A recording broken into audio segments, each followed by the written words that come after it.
Prendre la parole en public n'est pas qu'une question de technique ou de charisme. C'est avant tout une affaire de pensée, d'émotion et de posture intérieure. Dans cet épisode, je vous dévoile les mécanismes invisibles qui freinent votre expression. Et surtout, je vous partage 5 clés de coaching pour transformer votre rapport à la prise de parole. 1. Dépasser la peur du regard des autres. 2. Comment vous ancrer dans votre message plutôt que dans votre image. 3. Développer votre confiance en vous. 4. Comment vous entraîner efficacement. Et 5. Savoir évaluer vos progrès pour gagner en aisance. Que vous soyez en réunion, sur scène ou face à une caméra, ces outils vous aideront à prendre la parole avec assurance et authenticité. Bienvenue sur Sensé, le podcast qui parle aux femmes dirigeantes, top managers et entrepreneurs de leadership et d'outils de coaching. Je suis Jenny Chamas, fondatrice de Coach Happy, master coach et mentor. Avec mon équipe, nous accompagnons les femmes leaders dans leur croissance professionnelle avec comme maître mot sérénité, plaisir, hauteur et impact. Vous écoutez un épisode best-of et aujourd'hui je vous parle de comment prendre la parole en public sereinement. Bonjour mes chers leaders. Combien parmi vous ont peur de prendre la parole en public ? Dans quelles circonstances ? Est-ce que c'est quand il y a beaucoup de monde ? Est-ce que c'est quand ce n'est pas prévu ? Est-ce que c'est quand vous êtes face à votre hiérarchie ou à votre plus gros client ? Est-ce que c'est quand on ne vous a pas demandé de vous exprimer ? Cela diffère pour chacune d'entre nous et je constate pourtant qu'il y a bien des points communs chez les femmes.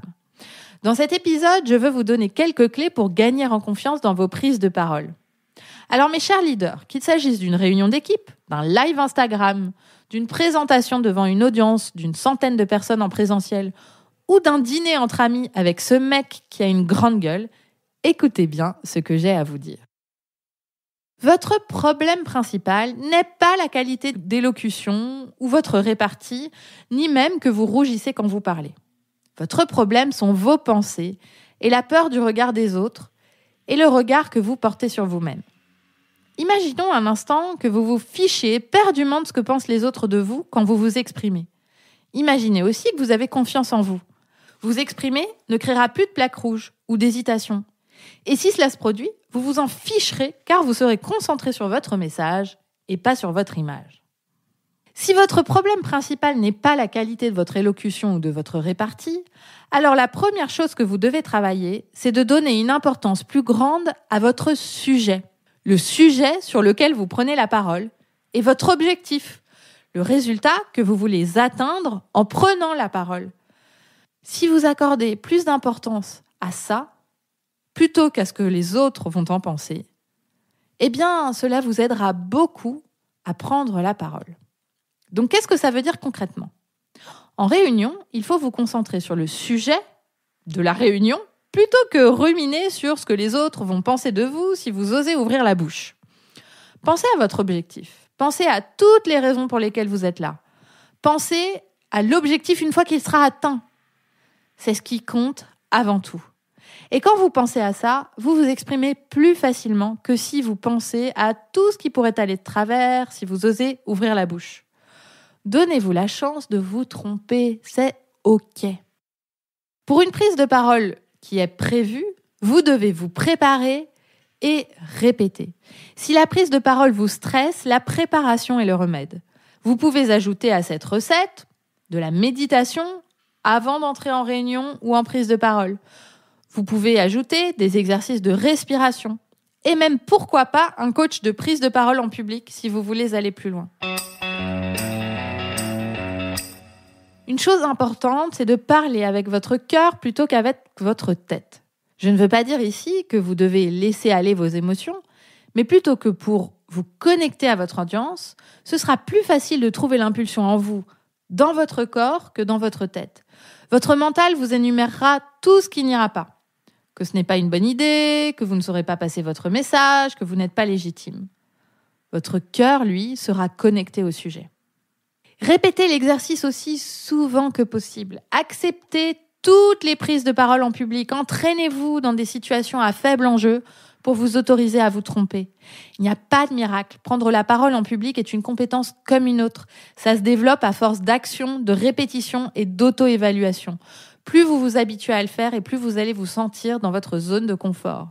Ce qui un jour était dans votre zone de panique passe ensuite dans votre zone élastique pour finir un jour dans cette zone de confort dans laquelle vous vous dites « mais c'est incroyable, je sais prendre la parole en public sereinement ».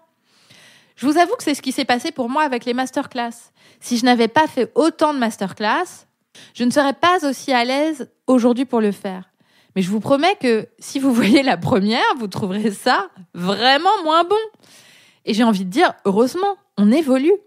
Aujourd'hui, chez Coach Happy, nous vendons des masterclass en entreprise. Il y a 3 ans, je n'aurais pas pensé que cela devienne une de mes zones de génie. Seule l'abnégation, l'entraînement et l'acceptation de l'échec m'ont permis d'y arriver. J'avoue que ça a été dur de me lancer la première fois, mais à chaque fois, c'est devenu plus facile. Et aujourd'hui, c'est même devenu un vrai kiff. Aussi incroyable que ça puisse paraître. Je vous assure que la Jenny du passé n'aurait jamais cru ça possible. Enfin, une chose importante, c'est d'évaluer votre prise de parole après chaque exercice. Qu'est-ce qui a marché ? Qu'est-ce qui n'a pas marché ? Qu'est-ce que vous ferez différemment la prochaine fois ? Et ensuite, utilisez cette auto-évaluation pour votre prochaine prise de parole. Si c'est une prise de parole préparée, c'est parfait. Vous allez pouvoir inclure tous ces apprentissages à votre préparation. Si la prise de parole n'est pas préparée, pensez à relire cette auto-évaluation avant d'entrer en réunion la prochaine fois. Vous progresserez une réunion après l'autre et d'ici quelques mois, vous aurez beaucoup avancé. Enfin, quelques petits tips supplémentaires rapides, mais qui sont utiles et que moi, j'aime bien appliquer. 1. Ayez les 2 pieds sur le sol, le dos droit, que vous soyez debout ou assise. Cela vous aidera à bien respirer et dégagera votre aura.